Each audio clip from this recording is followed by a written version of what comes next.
Awa sa pakikitungo sa iba. Paano ka makitungo sa mga tao sa iyong paligid?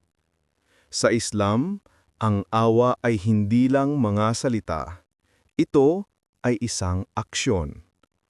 Kapag nakikisalamuha tayo sa iba, ipinapakita natin ang ating pag-unawa ng awa ng Allah sa ating buhay. Nasusubukan mo na bang ipakita ang awa sa iyong mga pang-araw-araw na pakikisalamuha?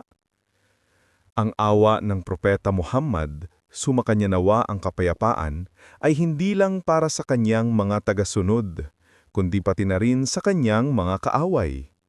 Sinabi ng propeta, sumakanya nawa ang kapayapaan. Ang hindi magpakita ng awa, hindi rin siya tatanggap ng awa. Sa Islam, ang awa ay hindi lang para sa pamilya, kundi pati na rin sa mga hayop at sa kalikasan. Kahit na ang tao sa iyong harapan ay tila matigas, ang awa ay magpapakita sa kanya ng pinakamahusay na bahagi ng kanyang sarili. Walang buhay na magiging mas maganda kaysa sa buhay na puno ng awa.